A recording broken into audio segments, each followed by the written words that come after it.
Magandang araw mga kaibigan. Gusto kong i-share sa inyo itong napanood ko sa Facebook Reel sa isang rally, itong latest rally na isang may Gen Z leader. Bata pa siya. Nagsasalita na ramdam ko yung galit niya, nanlilisik ang kanyang mga mata, at kung pwede lang niyang tirisin o kagatin yung mga mambabatas natin na nagnanakaw sa pera ng taong bayan, gagawin niya. Talagang napaiyak ako pagkarinig sa kanya na with this kind of Gen Z leaders right now, kailangan nating suportahan. Matapang silang pumupunta sa kalsada at magsalita para iparinig ang boses ng taong bayan. And then parang siya si clone ni Sas Rugando Sasot. Okay, ito, pakinggan natin si Super Ate. Grabe ang kanyang galit. Be able to steal. Okay, so we need a database where we see all the incomings and outgoings of every centavo we pay in tax. We not only have salary tax, we have value-added tax. So we're adding value to what? To your pockets? So you can gamble in Okada? Are you serious? When we're here hungry, sometimes we work overtime.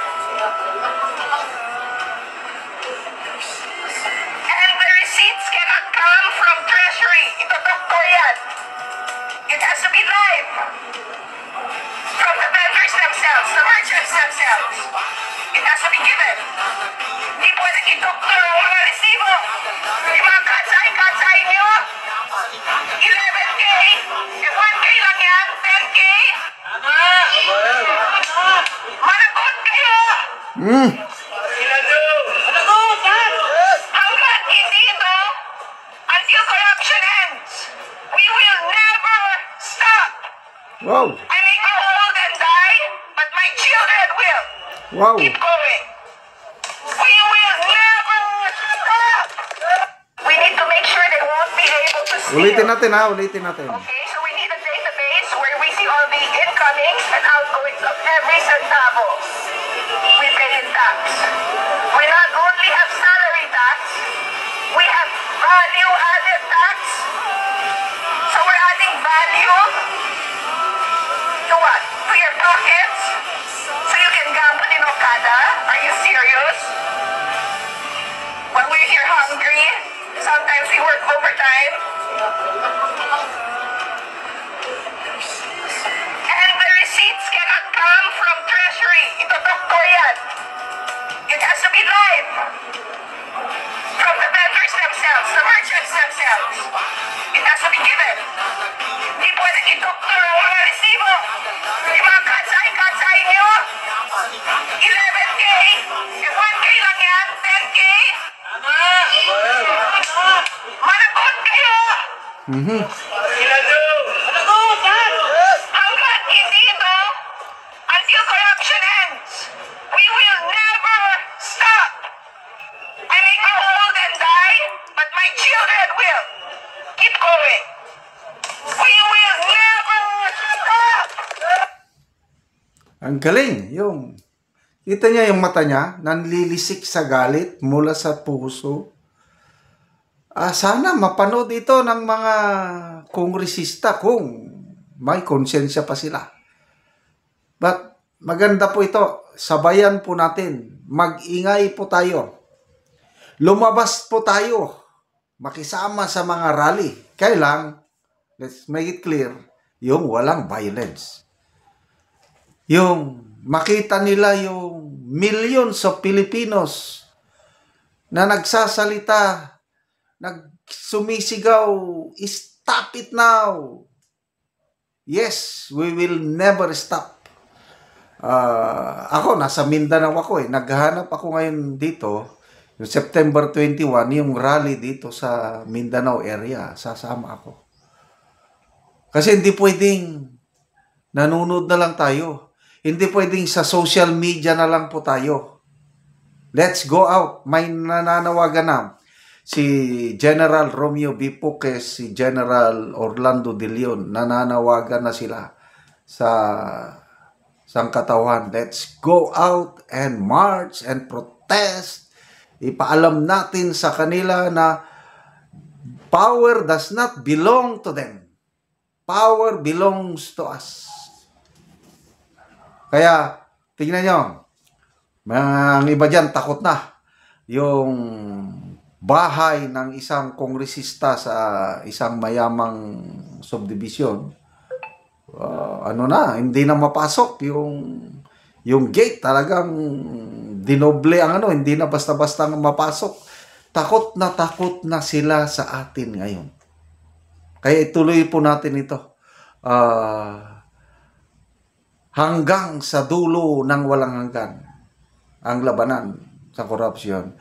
Kanta ulit tayo. Hanggang sa dulo ng walang hanggan. Hanggang matapos ang kailan pa man. So, kayo dyan na mga nag-aakala na habang buhay nandyan kayo, no way. Ginising nyo na ang damdamin ng taong bayan. Tama na yung panluloko nyo sa amin. 3 years nyo na kaming niloloko. Ipaglaban namin ang karapatan ng aming mga anak, ang aming mga apo. Ako, sunset years ko na ito. Kaya lang, hindi ko pwedeng talikuran ang aking tungkulin sa aking mga apo dahil kinabukasan nila ang nakataya. Just like what Mayor Magalong have said. Sabi niya, I'm taking the risk. Bahala na. Kasi kung tatahimik ako, sabi ni Mayor Magalong, sino ang magsasalita? Suportahan po natin si Mayor Magalong. Suportahan natin si Senator Lacson. Suportahan natin si Congressman Kiko Barsaga. At iba pa, Congressman Leandro Libeste, Congressman Toby Chanco, Congressman Alvi Benitez, may mga matitino pa tayong kongresista. Suportahan natin sila, mga lawmakers natin na nagsasalita. Ituloy ang Senate Blue Ribbon Committee hearing. Kasi ang gusto ng mga ibang kongresista, tigil na daw. Total na, nandyan na yung Independent Commission. No way, tuloy! Para mabulgar ang kanilang mga kalukuhan. Tama na, sobra na. Ito na, katapusan nyo na. Okay, salamat mga kaibigan sa inyong pagsubaybay sa ating channel. Nakakatulong kayo ng malaki sa tribong Talandig ng Bukidnon dahil ang sweldo natin sa channel na ito is pantulong sa tribo. Namimigay tayo ng mga libreng yero at pako sa tribo para makapagpatayo naman sila ng mas maayos na tahanan. Panoorin niyo ang video na ito. Sila ang natagaan og yero.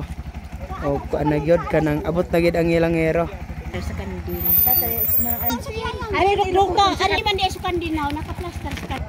Karot abot na gid ang yero sa tabangan og sin. Ug mag-atop ni sila karon.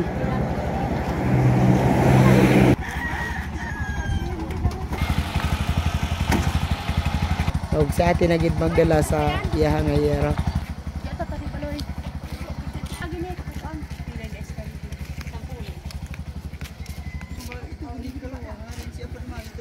O karon mao na ni ang kadako sa buslot sa balay ni ate. Mao na ni ang natagaan na mo og yero. So karon makakatop na gid ni sila. So data na gid kayo ang ilang yero. O karon te pila na day ni katuig ang inyong balay nga inanin ang itsura sa inyong yero. Kapi na gid na pulo na ana ni sa ika 13 ka tuig. 13 katuig na. Oo. Nga naman ti sa kadugay na sa inyong ero, inaanak nakadako ang buslot, nagantos na mo sa ulan. Nga naman ti nga wala mo nakaatop o nakapalit og lain nga ero. Kuan lagi kanang lisod lagi ang mga panginabuhian didto ra kutob sa pagkaon, na mga estudyante. Kuan na lang na gisipsipan na lang na lagi og atop sa kanang silopin. Sako aron lang gid nga masarbar sa ang ulan. Na basta nagpasalamat gid ko nga naitaw nga gihikap sa Ginoo ang iyang kasing-kasing nga awil mi sa iyang tabang. Dako gid kay akong pasalamat ug Ginoo na gid ang magbalo sa tanan. Oo. Pila day kabuk imong anak te? Kuan ni unom. Unom na imong anak. Oo. So salamat kayo te. Sige, salamat pud kayo.